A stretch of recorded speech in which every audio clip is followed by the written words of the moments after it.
What's good, fam? Rick Ross just watched his biggest boss brand catch $1 million reality check after his new project Set in Stone only moved 17,000 units.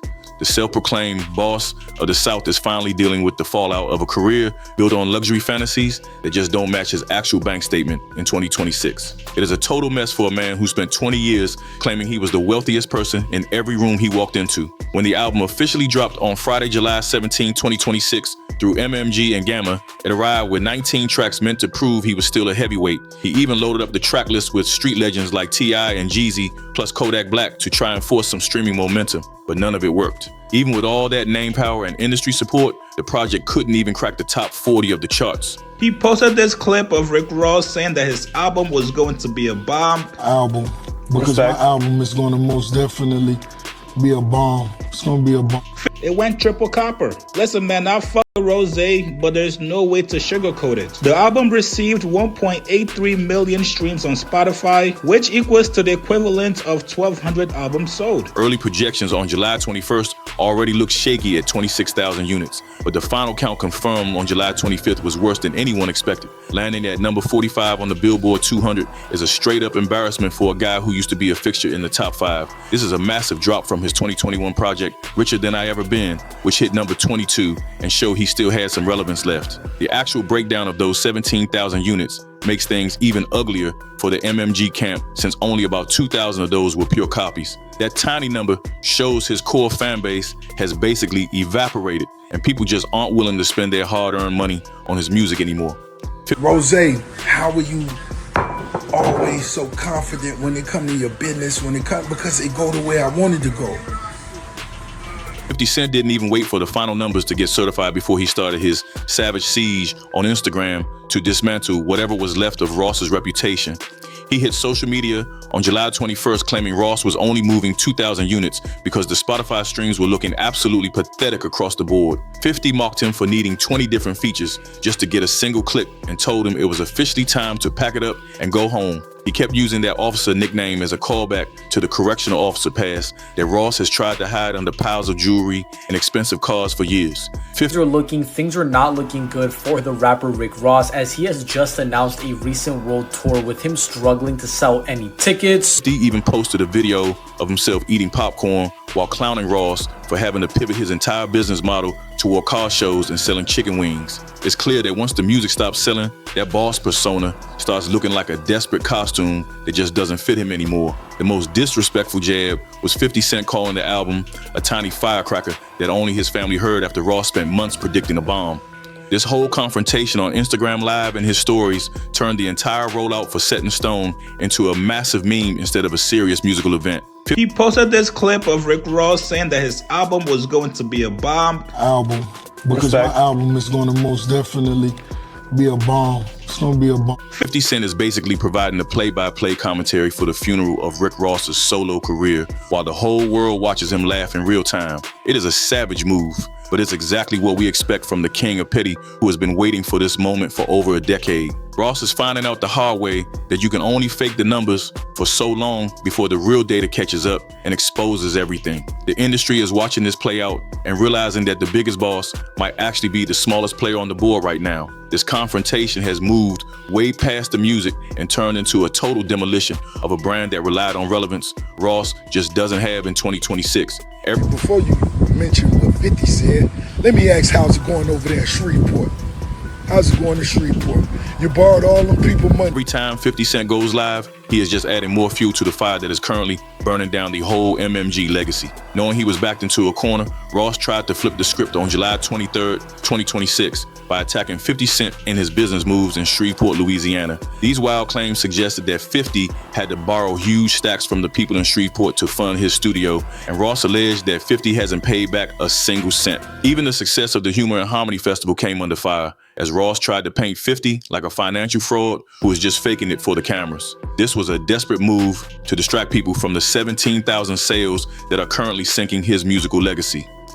As you can see right here, this is how one of his venues are looking for a show happening in Miami, Florida, with him barely selling out any tickets and all the green dots indicating seats that haven't been purchased yet. Doubling down on the madness, Ross called Set in Stone the album of the year and promised to throw a massive party no matter how trash those final numbers look. That shot at Shreveport was a direct hit on 50 and his expansion into film, which Ross is trying to frame as a desperate attempt to keep his head above water. Since he can't admit his music isn't hitting the streets anymore, Ross is playing the role of a corporate whistleblower just to save face with whatever fans he has left. Every part of this strategy feels like a reach because 50 has been open about his moves in Louisiana, and the community there loves the changes he is bringing to the city. Ross, before you mention what 50 said, let me ask how's it going over there in Shreveport?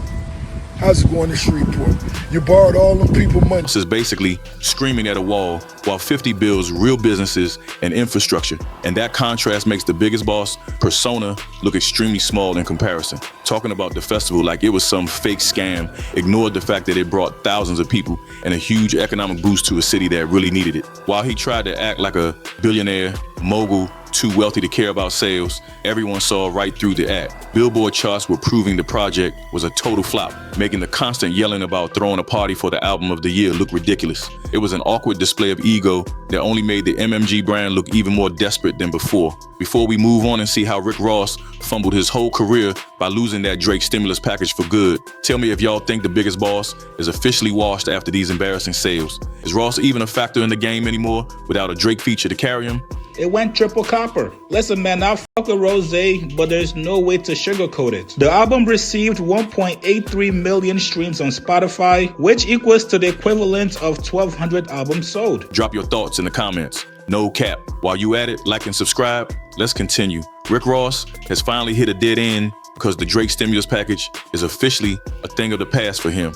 This massive sales collapse looks like a direct consequence of Ross choosing the wrong side in that 2024 hip-hop war. Jumping into that mess and calling Drake a white boy while attacking his legacy was a huge mistake for the boss. His career depended on that high-gloss production and the Drake fans who kept his streaming numbers up for over a decade. By moving over to the Kendrick camp during the Not Like Us era, Ross pushed away the very people who made his luxury rap look successful. Now that he is outside the Drake umbrella, that 17,000 unit ceiling proves he cannot carry a project by himself anymore. We are watching a cultural eviction where Ross becomes a legacy act who needs a huge narrative to move any music. He acted like he was the one helping other artists, but the data shows he was just riding their momentum the whole time. Now, as you can see right here, this is how one of his venues are looking for a show happening in Miami, Florida, with him barely selling out any tickets and all the green dots indicating seats that haven't been purchased yet. My take is that his audience finally realized the lifestyle he raps about is just a fictional character.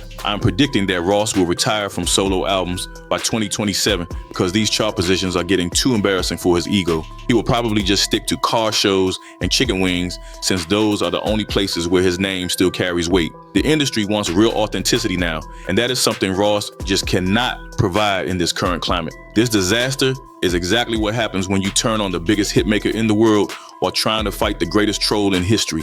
That Drake stimulus was the lifeblood of his streaming numbers, and now that the faucet is dry, MMG looks like a ghost town. He thought he was part of a winning team with that Kendrick alliance, but Kendrick walked away with a historic win, while Ross walked away with a 17,000 unit debut and a legacy in the trash. Being a loyal soldier in a war that is not yours does not pay the bills when it is time to sell your own records. The distance between that Biggest Boss image and a number 45 spot on the charts is officially too wide for Ross to fix with Instagram videos. Posting your massive backyard or your car collection does not matter when the streets have decided they are finished listening to the music. 50 Cent basically won this round of their decade-long beef by doing absolutely nothing and letting the sales data handle the work. Rose, how are you always so confident when it comes to your business, because it go the way I wanted to go? He did not have to make up any lies or fake scenarios because those Billboard numbers were more damaging than a diss track. While 50 builds his business empire in Shreveport and watches his own brand grow, Ross is just trying to make it through the week without losing more respect. It is wild to see a man who used to own the summer struggle this hard to stay in a conversation he used to lead. If Ross cannot even break the top 20 with features from Jeezy and Kodak Black, then the MMG era is officially a wrap. There was a time when an MMG release felt like a national holiday, but now it feels like a chore that fans are skipping for something real. The label that used to own the luxury rap lane has lost its grip, and there is no coming back from this kind of public failure. You can only call yourself a boss for so long before people demand to see some actual results. Things are not looking good for the rapper Rick Ross, as he has just announced a recent world tour with him struggling to sell any tickets. Right now, those results show that the whole company is bankrupt of any fresh ideas. Those big name features were supposed to be the life raft for this project, but they just reminded everyone that other artists are more interesting. The data does not lie even when the man behind the desk is trying his hardest to spin the numbers into a win. Before we move on to the next update in this Shreveport mess between 50 Cent and the city officials, I want the gang to weigh in. Tell me in the comments if Rick Ross is officially cooked after those embarrassing sales figures. I want to know if you believe there is any way for him to pivot back to that top tier status, or if the game has finally passed him by. No cap, it feels like we are watching the final chapter for a legend who stayed at the party too long and forgot when to leave. Hit the like button and subscribe while you are down there so you stay locked in on this Shreveport studio, fallout, and our daily rap drama. It went triple copper. Listen, man, I fuck with Rose, but there's no way to sugarcoat it. The album received 1.83 million streams on Spotify, which equals to the equivalent of 1,200 albums sold. We are watching the charts and the socials to see if Ross has one last trick or if he is just going to retire as a car show promoter. The loss of that Drake stimulus clearly hit his bottom line hard, and that really seems to be the biggest factor in this whole collapse. Keep the talk going below, and I will see you on the next breakdown of this never-ending rap war